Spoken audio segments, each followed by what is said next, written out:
ओम शांति 18 मार्च 2025 प्रातः मुरली बाबा कहउछंती मीठे बच्चे वर्तमान तुमर यही जीवन बहुत बहुत अमूल्य अटे कहीं ना तुमे माने हद्रु बाहरी बेहद को आसीछ अर्थात निजर व्यक्तिगत स्वार्थ को त्याग करी विश्वर कल्याण करूछ। तुमे माने जानिछ आमे सारा जगतर कल्याणकारी अटू। वर्तमान तुमर एही जीवन बहुत बहुत अमूल्य अटे कहीं ना तुमे माने हद्रु बाहरी बेहद को आसीछ अर्थात निजर व्यक्तिगत स्वार्थ को त्याग करी विश्वर कल्याण करूछ। तुमे माने जानिछ आमे सारा जगतर कल्याणकारी अटू। प्रश्न केउ पुरुषार्थ द्वारा बाबांक ठारू संपत्ति पाइबार अधिकार प्राप्त हेउछि? केउ पुरुषार्थ द्वारा बाबांक ठारू संपत्ति पाइबार अधिकार प्राप्त हेउछि? उत्तर सर्वदा भाई भाईर दृष्टि रहू। स्त्री पुरुषर भावना समाप्त होई जाऊ तेबे जाई बाबांकर संपत्ति पाइबार संपूर्ण अधिकार प्राप्त हेबो। किंतु स्त्री पुरुषर भावना बा एही दृष्टि बदलिबा बहुत कष्टसाध्य। सेथिपाई देही अभिमानी हेबार अभ्यास दरकार। जेतेबेले बाबांकर संतान हेबो सेतेबेले ही संपत्ति मिलिबो। एकमात्र बाबांकु मने पकाई जेउ माने सतोप्रधान होई थांती सेही माने ही मुक्ति जीवन मुक्तिर संपत्ति पाई थांती। गीत आखिर वह दिन आया आज। ओम शांति। संतान माने एकथा जानी छंती ओम अर्थात अहम आत्मा एवं एहा मोर शरीर। एबे तुमे एही ड्रामा को सृष्टि चक्र को एवं एही सृष्टि चक्र को जानी थिबा बाबा को जानी जाइछ। काहीं कि ना जे चक्र को जानी छंती तांकु रचयिता कुहाजिबो। रचयिता एवं रचना को केही भी जानी नाहंती। जदि बहुत शिक्षित बड़ बड़ विद्वान पंडित आदि अछंती तांकर निज पाई गर्व मध्य रही थाए किंतु तांकु एकथा जଣା नाही कहउछंती मध्य ज्ञान भक्ति एवं वैराग्य। तेबे एहा तीनोटी कथा हेला ना किंतु एहार अर्थ को मध्य बुझी नाहंती। सन्यासी मानकु घर गृहस्थरु वैराग्य आसी थाए। सेमानक भितरे मध्य उच्च नीच एवं ईर्षार भावना रही थाए। ये उच्च कूलर ये मध्यम कूलर एहा उपरे तांकर बहुत विवाद चली थाए। कुंभ मेलारे मध्य सेमानकर बहुत विवाद होई जाए जे प्रथमे किए बुड़ पकाइबा पाई जीवे। एथिपाई बहुत विवाद झगड़ा आदि करि थांती। पुणी समस्यार समाधान पाई पुलिस मध्य आसी थांती। तेबे एहा मध्य देह अभिमान। दुनिया रे जिए भी मनुष्य मात्र अछंती समस्ते हेउछंती देह अभिमानी। तुमको तो एबे देही अभिमानी हेबाकु पड़िबो। बाबा कहउछंती देह अभिमान को त्याग कर निजको आत्मा निश्चय कर। आत्मा ही पतित होईछि सेथिरे खाद मिसी जाईछि अर्थात विकारर प्रवेशता होईछि। आत्मा ही सतो प्रधान रु तमो प्रधान हेउछि। जेपरि आत्मा सेहीपरि शरीर मिलुछि। कृष्णकर आत्मा सुंदर तेणु तांको शरीर मध्य बहुत सुंदर मिली थाए। तांकर शरीर बहुत आकर्षणीय होई थाए। पवित्र आत्मा ही आकर्षित करि थाए। लक्ष्मी नारायणकर एते महिमा नाही जेपरि कृष्णकर अछि। काहेकि ना कृष्ण पवित्र छोट पिला एपरि मध्य कही थांती छोट पिला एवं महात्मा एक समान। महात्मा माने मध्य जीवनर अनुभव करी पुणी विकार को त्याग करुछंती। सेमानकर विकार प्रति घृणा आसुछि। पिला माने तो हेउछंती ही पवित्र सेथिपाई सेमानकु बहुत उच्च महात्मा मानक सहित तुलना करि थांती। तेणु बाबा मध्य बुझाइछंती निवृत्ति मार्गर सन्यासी माने मध्य किछि परिमाण रे दुनिया को अटकाई रखिछंती ଯେପରିକି ଘର ଅଧା ପୁରୁଣା ହୋଇଗଲେ ତାର ମରାମତି କରାଯାଏ, ସେହିପରି ସନ୍ନ୍ୟାସୀମାନେ ମଧ୍ୟ ମରାମତି କରୁଛନ୍ତି। ସେମାନଙ୍କର ପବିତ୍ରତା କାରଣରୁ ଭାରତ ତିଷ୍ଠି ପାରିଛି। ଭାରତ ପରି ପବିତ୍ର ଏବଂ ଧନବାନ ଭୂଖଣ୍ଡ ଆଉ କେହି ହୋଇପାରିବ ନାହିଁ।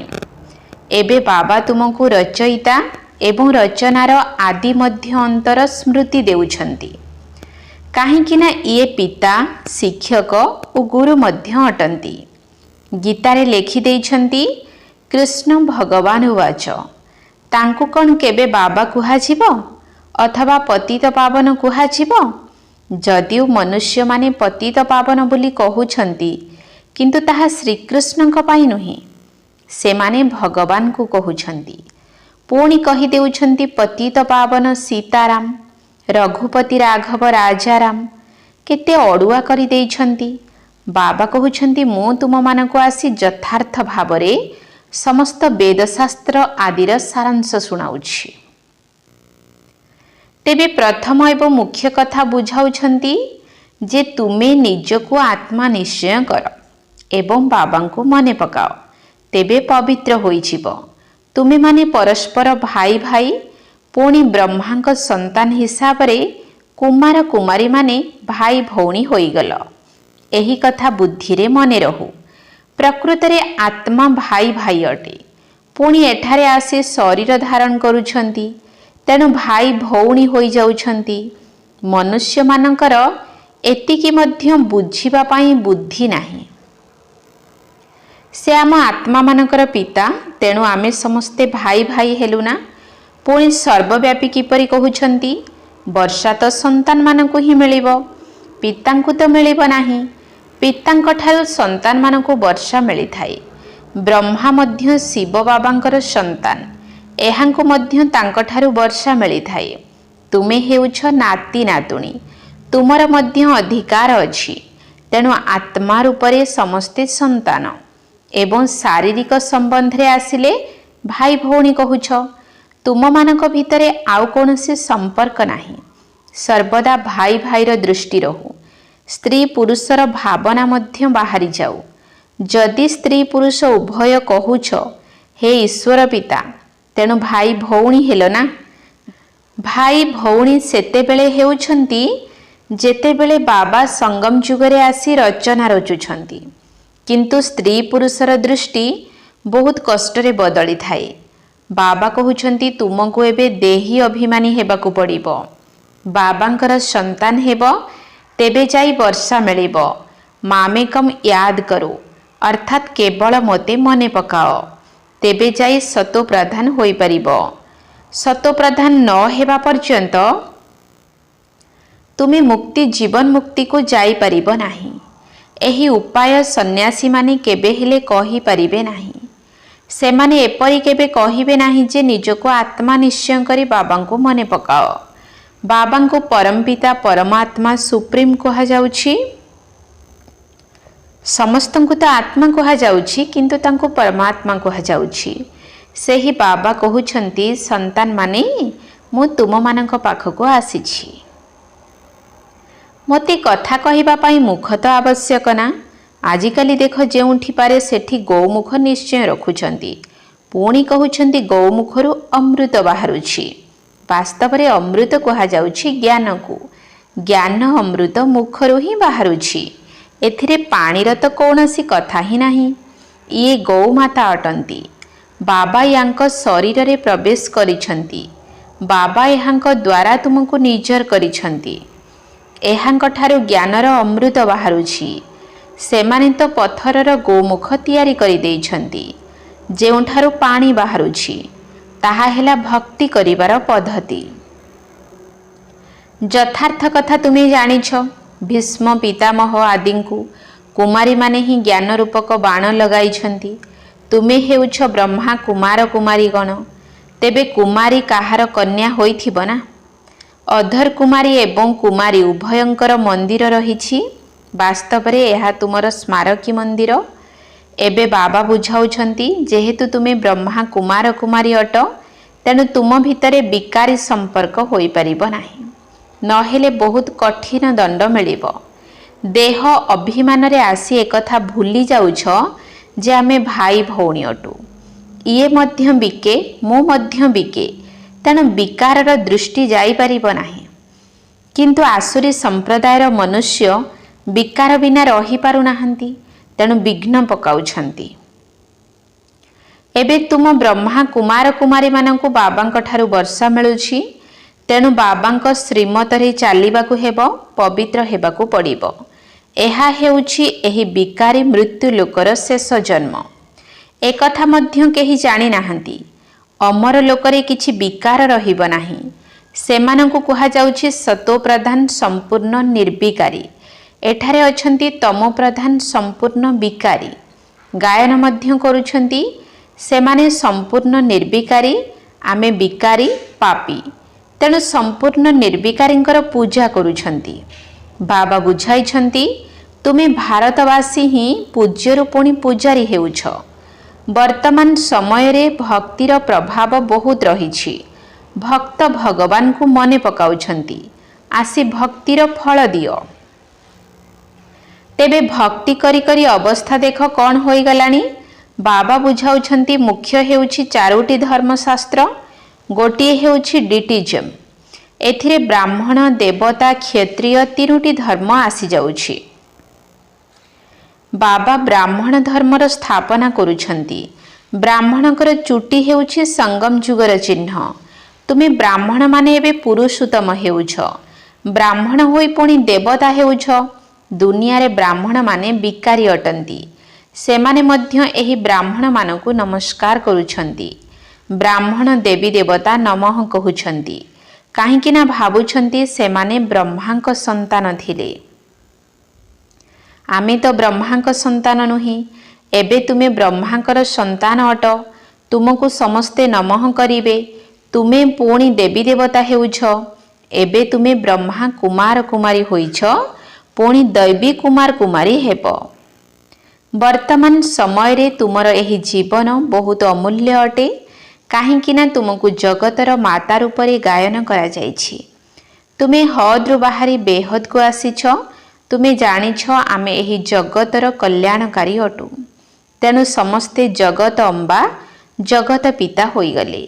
एही नरकरे मनुष्य बहुत दुखी, तेणु आमे तांकर आत्मिक सेवा करिबा पई आसीछु। आमे तांको स्वर्गवासी करी ही छाड़िबो। तुमे हेउछ सैनिक, एहाकु युद्धस्थल मध्य कुहा जाउछि। जादव कौरव एवं पांडव एकाठी रहुछंती, भाई भाई अटंती ना। एबे तुमर युद्ध भाई भौणीक सह नुहे, रावण सहित। मनुष्यरु देवता करिबा पई भाई भौणी मानकु तुमे बुझाउछ। तेणु बाबा बुझाउछंती, देह सहित देहर समस्त संबंध को त्याग करिबाकु हेबो। एहा हेउछि पुरुणा दुनिया। एठारे केते बड़ बड़ डैम केनाल आदि तैयारी करूछंती, काहेकि ना पानी नाही। प्रजा बहुत बढ़ी जाइछंती। सेठारे तो तुमे बहुत अल्प संख्यक रहिबो। नदी मानकरे ढेर पानी रहिबो, शस्य मध्य बहुत हेबो। एठारे तो ही धरणी उपरे कोटि कोटि मनुष्य अछंती। सेठारे संपूर्ण धरणी उपरे आरंभरे 9-10 लक्ष रहिबे। आउ कोनोसी भूखंड रहिबो नाही। तुमे अल्प मनुष्य ही सेठारे रहिबो। तुमको केउठाकु जीवाकु मध्य पड़िबो नाही। सेठारे सर्वदा बसंत ऋतु हेबो। 5 तत्व मध्य कोनोसी कष्ट देबे नाही। अधीनरे रहिबे। सेठारे दुखर नाम रहिबो नाही। ताहा हेउछि स्वर्ग। एबे हेउछि दोजक अर्थात नरक। एही नरक मझिरु अर्थात द्वापर ठारु आरंभ हेउछि। देवता माने ही वाम मार्ग रे अर्थात विकारी मार्ग रे आसुछंती। पुणी रावणर राज्य आरंभ होई जाउछि। तुमे बुझी जाइछ आमे डबल सिरताज अर्थात 2 मुकुटधारी पूज्य हेबा, पुणी सिंगल सिरताज हेबा। सत्य जुगरे पवित्रतार मध्य चिन्ह रहिबो। देवता माने तो समस्ते पवित्र। एठारे केही भी पवित्र नाहंती। जन्म तो विकार द्वारा नेउछंती ना, तेणु एहाको भ्रष्टाचारी दुनिया कुहा जाउछि। सत्य जुग हेउछि श्रेष्ठाचारी दुनिया। विकार को ही भ्रष्टाचार कुहा जाउछि। संतान माने जानिछंती सत्य जुगरे पवित्र प्रवृत्ति मार्ग थिला, एबे अपवित्र होई जाइछि। एबे पुणी पावन श्रेष्ठाचारी दुनिया हेब। सृष्टिर चक्र घुरुछि ना। परमपिता परमात्मा को ही पतित पावन कुहा जाउछि। मनुष्य कही देउछंती, भगवान प्रेरणा देउछंती। तेबे प्रेरणा अर्थात विचार, एथिरे प्रेरणार तो कथा ही नाही। सी निजे कहउछंती मोते शरीरर आधार नेबाकू पड़ुछि, मु मुख बिना किपरि शिक्षा देबी। प्रेरणा द्वारा कौनसी शिक्षा दिया जाए कि? भगवान प्रेरणा द्वारा किछि भी करंती नाही। बाबा तो संतान मानकू पाठ पढ़ाउछंती, प्रेरणा द्वारा पाठ पढ़ा होई परिबो कि? बाबांक व्यतीत सृष्टिर आदि मध्य अंतर रहस्य केही कहि परिबे नाही। बाबांको ही जानी नाहंती। केही केही कहउछंती लिंग सदृश्य, केही कहउछंती अखंड ज्योति अटंती, केही कहउछंती ब्रह्म ही ईश्वर। तत्वज्ञानी ब्रह्मज्ञानी मध्य अछंती। शास्त्र रे देखाई देइछंती 84 लाख जोनि। जदि 84 लाख जन्म होई थांता तेबे कल्पर आयुष बहुत बड़ हेबा दरकार। तेबे एहार हिसाब केही बाहर करि परिबे नाही। सेमाने तो सत्य जुग को ही लक्ष लक्ष वर्ष कही देउछंती। बाबा कहउछंती संपूर्ण सृष्टि चक्र ही 5000 वर्षर अटे। 84 लाख जन्म पाई सेतिकी समय मध्य दरकार ना। एही शास्त्र सबु हेला भक्ति मार्गर। बाबा कहउछंती मु आसी तुमको सबु शास्त्रर सारांश बुझाउछि। ए सबु हेउछि भक्ति मार्गर सामग्री। एथिरु केही भी मते प्राप्त करू नाहंती। मु जेबे आसुछि समस्तंकु साथिरे नै जाउछि। मते डाकुछंती, हे पतित पावन आस, पवित्र कर, आमको पवित्र दुनिया को नै जाओ। पुणी खोजिबा पाई धक्का काहेकि खाउछ? केते दूर दूर पहाड़ आदि को जाउछंती। आजिकाली तो केते मंदिर खाली पड़ुछि, केही जाऊ नाहंती। एबे तुमे माने उच्चरु उच्च बाबांकर बायोग्राफी अर्थात जीवन कहानी को जानी जाइछ। पिता संतान मानकू सबु किछि देई पुणी 60 वर्ष परे वानप्रस्थरे बसी जांती। एही परंपरा मध्य वर्तमान समयर एवं पर्वपर्वाणी आदि मध्य एही समयर अटे। तुमे जानिछ एबे आमे संगम जुगरे उपस्थित होइछे। राति परे पुणी दिन हेब। एबे तो घोर अंधकार रहिछि। गायन मध्य करुछंती ज्ञान सूर्य प्रकट हेले। अज्ञान अंधकार विनाश। तुमे बाबांको एवं रचनार आदि मध्य अंत को एबे जानुछ। जेपरि बाबा नॉलेजफुल सेहीपरि तुमे माने मध्य मास्टर नॉलेजफुल होइछ। तुम मानको बाबांक ठारु बेहद सुखर वर्षा मिलुछि। लौकिक पितांक ठारु तो हद्र वर्षा मिलुछि, जहा द्वारा अल्प कालर सुख मिलुछि, जहाको सन्यासी माने काकविष्ठा समान सुख कहि देउछंती। सेमाने पुणी एठाको आसी सुख पाई पुरुषार्थ करि परिबे नाही। सेमाने हेउछंती हठ जोगी, तुमे हेउछ राज जोगी। तुमर जोग हेउछि बाबांक सहित, तांकर हेउछि तत्व सहित। एही परे ड्रामा मध्य तैयारी होइछि। अच्छा, मीठा मीठा सिकिलधे संतान मानक प्रति माता पिता बाप दादांकर मधुर स्नेह संपन्न शुभेच्छा एवं सुप्रभात। आत्मिक पितांकर आत्मिक संतान मानकु नमस्ते। आत्मिक संतान मानकर आत्मिक बाप दादांकु नमस्ते नमस्ते नमस्ते। सुप्रभात। धारणा पाई मुख्य सार 1 नंबर पॉइंट। पवित्र हेबाकु हेले आमे समस्ते आत्मा रूपरे भाई भाई अटु एवं ब्रह्मा बाबांकर संतान हिसाब रे भाई भौणी अटु। एही दृष्टि को पक्का करिबाकु पड़िबो। आत्मा एवं शरीर उभय पवित्र सतो प्रदान करिबाकु हेबो। देह अभिमान को त्याग करिबाकु हेबो। पवित्र हेबाकु हेले आमे समस्ते आत्मा रूपरे भाई भाई अटु एवं ब्रह्मा बाबांकर संतान हिसाब रे भाई भौणी अटु। एही दृष्टि को पक्का करिबाकु पड़िबो। आत्मा एवं शरीर उभय पवित्र सतो प्रदान करिबाकु हेबो। देह अभिमान को त्याग करिबाकु हेबो। 2 नंबर पॉइंट। मास्टर नॉलेजफुल अर्थात ज्ञानवान होई समस्तंकु रचयिता एवं रचनार ज्ञान सुनाई घोर अंधकारु मुक्त करिबाकु पड़िबो। ନର୍କବାସୀ ମନୁଷ୍ୟମାନଙ୍କର ଆତ୍ମିକ ସେବା କରି ସେମାନଙ୍କୁ ସ୍ୱର୍ଗବାସୀ କରିବାକୁ ହେବ। ମାଷ୍ଟର ନଲେଜଫୁଲ ଅର୍ଥାତ୍ ଜ୍ଞାନବାନ ହୋଇ ସମସ୍ତଙ୍କୁ ରଚୟିତା ଏବଂ ରଚନାର ଜ୍ଞାନ ଶୁଣାଇ ଘୋର ଅନ୍ଧକାରରୁ ମୁକ୍ତ କରିବାକୁ ପଡ଼ିବ। ନର୍କବାସୀ ମନୁଷ୍ୟମାନଙ୍କର ଆତ୍ମିକ ସେବା କରି ସେମାନଙ୍କୁ ସ୍ୱର୍ଗବାସୀ କରିବାକୁ ହେବ। ବରଦାନ ମାଷ୍ଟର ଜ୍ଞାନର ସାଗର ହୋଇ ଜ୍ଞାନର ଗଭୀରତାକୁ ଅନୁଧ୍ୟାନ କରୁଥିବା ଅନୁଭବ ରୂପୀ ରତ୍ନରେ ସମ୍ପନ୍ନ ଆତ୍ମା ହୁଅ। ମାଷ୍ଟର ଜ୍ଞାନର ସାଗର ହୋଇ ଜ୍ଞାନର ଗଭୀରତାକୁ ଅନୁଧ୍ୟାନ କରୁଥିବା ଅନୁଭବ ରୂପୀ ରତ୍ନରେ ସମ୍ପନ୍ନ ଆତ୍ମା ହୁଅ। ଯେଉଁ ଆତ୍ମାମାନେ ଜ୍ଞାନର ଗଭୀରତାକୁ ଯାଇଥାନ୍ତି ସେମାନେ ଅନୁଭବ ରୂପୀ ରତ୍ନରେ ସମ୍ପନ୍ନ ରହିଥାନ୍ତି। ଗୋଟିଏ ହେଲା ଜ୍ଞାନ ଶୁଣିବା ଏବଂ ଶୁଣାଇବା ଏବଂ ଦ୍ୱିତୀୟରେ ହେଲା ଅନୁଭବୀ ମୂରତ ହେବା। ଅନୁଭବୀ ଆତ୍ମା ସର୍ବଦା ଅବିନାଶୀ ଏବଂ ନିର୍ବିଘ୍ନ ରହିଥାନ୍ତି। ସେମାନଙ୍କୁ କେହି ବି ହଲଚଲ କରିପାରିବେ ନାହିଁ। ଅନୁଭବୀ ଆତ୍ମା ନିକଟରେ ମାୟାର କୌଣସି ବି ଚେଷ୍ଟା ସଫଳ ହୁଏ ନାହିଁ। ଅନୁଭବୀ କେବେ ଧୋକା ଖାଇ ନଥାଏ। ସେଥିପାଇଁ ଅନୁଭବ ଗୁଡ଼ିକୁ ବଢ଼ାଇବା ସହିତ ପ୍ରତ୍ୟେକ ଗୁଣର ଅନୁଭବୀ ମୂରତ ହୁଅ। ମନନ ଶକ୍ତି ଦ୍ୱାରା ଶୁଦ୍ଧ ସଂକଳ୍ପର ଷ୍ଟକ୍ ଜମା କର। ସ୍ଲୋଗାନ ଫରିସ୍ତା ସିଏ ଯିଏକି ଦେହର ସୂକ୍ଷ୍ମ ଅଭିମାନର ସମ୍ବନ୍ଧ ଠାରୁ ମଧ୍ୟ ସ୍ୱତନ୍ତ୍ର ଅଟେ।